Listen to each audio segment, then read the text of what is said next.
It's quite a coincidence that I'm here on the offstage on the very day of election results in India. And as the counting of votes is almost halfway through, it's very likely that Prime Minister Narendra Modi's party-led coalition is coming back to power for the third consecutive term. Speaking of India, you may know some things about the country, whether be it yoga or the Taj Mahal, the Monument of Love, or masala chai, or the aromatic biryani. By the way, don't get your hopes high. It's not on the lunch menu today. But apart from these colorful representations, there lies another side of India, a side that is overshadowed by ongoing hate, persecution, injustice, and authoritarianism. Did you know that India is home to over 200 million Muslims? Yes, that's almost 40 times the population of Norway, 2/3 of the population of the United States, the place I'm coming from right now, and 1/10 of the world's Muslim population. And today, I want to talk about these 200 million people whose rights and freedoms are under assault, who are being treated as second-class citizens in the very land of their birth, and deemed as surplus population that is disposable.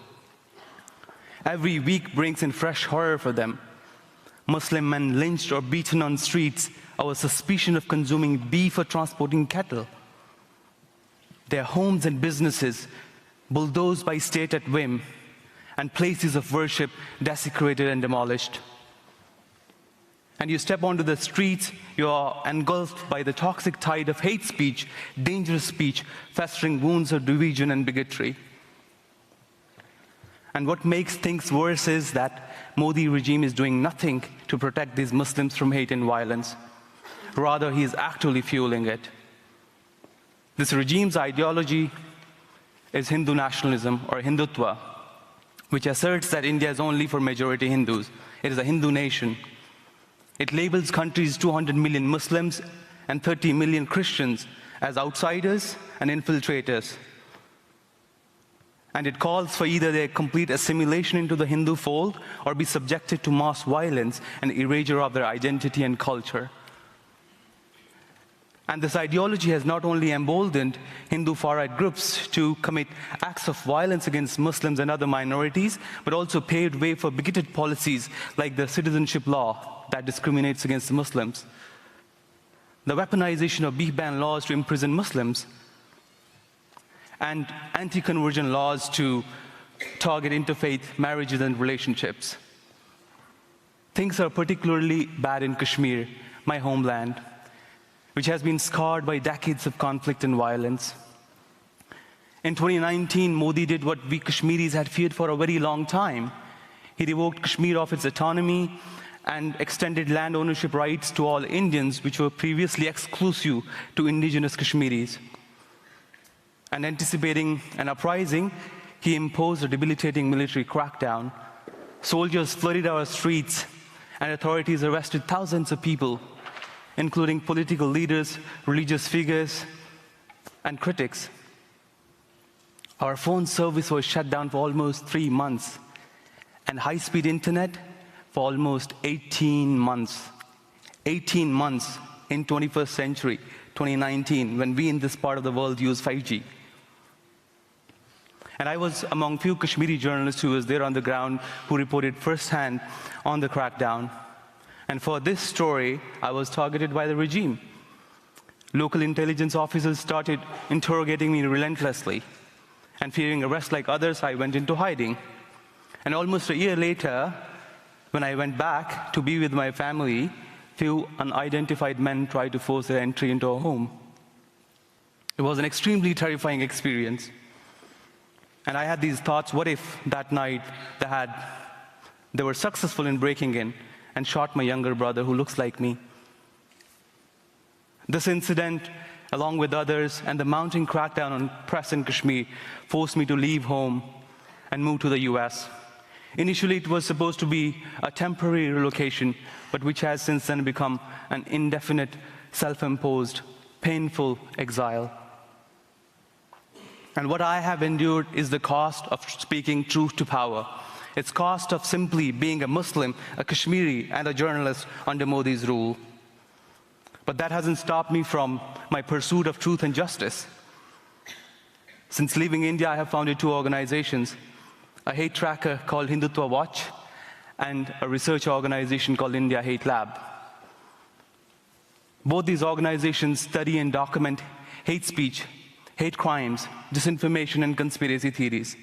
And we have archived, tracked, and reported thousands of such videos that never make it to the mainstream news cycle in India and abroad.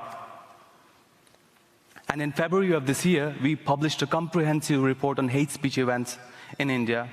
And in 2023 alone, we documented 668 anti-Muslim hate speech events and rallies in India. That's almost an average of 2 anti-Muslim events daily. And some of these events were attended by tens of thousands of people, including men, women, old, young, and children. And a quarter of these incidents featured a call to violence, including calls for ethnic cleansing and genocide. Today, I want to warn you about a looming catastrophe in India. The hate fueled by Modi regime and his ideology has laid ground for mass violence in the country. The Early Warning Project of the US Holocaust Memorial Museum has ranked India among top 10 countries most at risk of new mass killings for the third consecutive year. A single trigger incident has a potential to plunge the entire country, which, by the way, hosts 1/6 of the world's population, into complete chaos. But those of us who are raising this alarm are being systematically targeted and shut down and silenced. Indian police has filed charges against my organizations for inciting violence, an offense that carries a prison sentence of up to 5 years. I have been subjected to years-long, extensive transnational repression and a campaign of sophisticated online disinformation led by and amplified by the members of ruling party. In the last 2 years alone, X, formerly Twitter, has received almost 28 legal notices from the Indian government to take down our content. And in January of this year, unfortunately, X complied. They shut down our account in India, which was followed by blocking of both of our websites. I have moved court and filed a lawsuit against the Modi regime, against this illegal and arbitrary action, and to revoke this ban on my organizations, because there is no other way but to fight back. And this has also not stopped us from doing our work, because the unfortunate reality today in India is that those who document hate crimes and hate speeches are more at risk of regime's action than those who commit them. Regardless, my work to do this critical, vital work of documenting and preserving this critical evidence against those who propagate hate and perpetuate atrocities will not stop. And with today's almost certain Modi's election victory, it's evident that this regime will continue with its politics of discrimination, dehumanization, destruction, and denial. But what they can do is rob us of our right to dream of living a life in peace and with dignity. They can strip us of everything they can imagine of, but what they can do is take away our faith, our identity, and perseverance.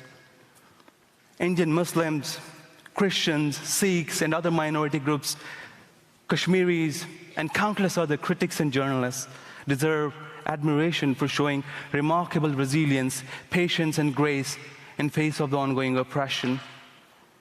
And I know there are a lot of people in India, back home in Kashmir, and in the rich, vast Indian diaspora who fear this regime and have censored themselves.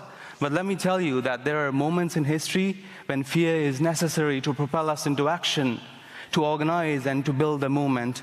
And I think this is the time to build a movement.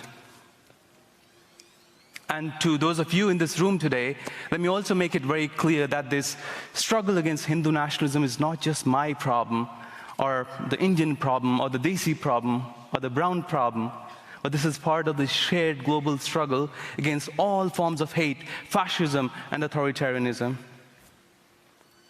With this, I would like to conclude with a reflection on Kashmir, a place so deeply ingrained in my heart that I often tell my friends that when I sleep, my dreams carry me all the way back to Kashmir, only to wake up and find myself so far away from home.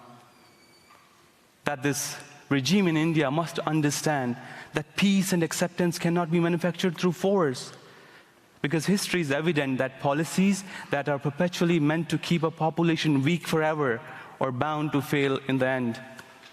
I hope one day reason will prevail, that justice will prevail, and that human rights will prevail, and that would also pave way for me to go back home and be with my family, and once again wake up in the embrace of those majestic Himalayan mountains where I was born and raised. And this sentiment is beautifully captured by Kashmiri American poet Agha Shahid Ali, that we shall meet again in Srinagar. Srinagar is the summer capital of Kashmir and the city where I went to college. That we shall meet again in Srinagar by the gates of the Villa of Peace, our hands blossoming into fists till the soldiers return the key and disappear. Thank you so much.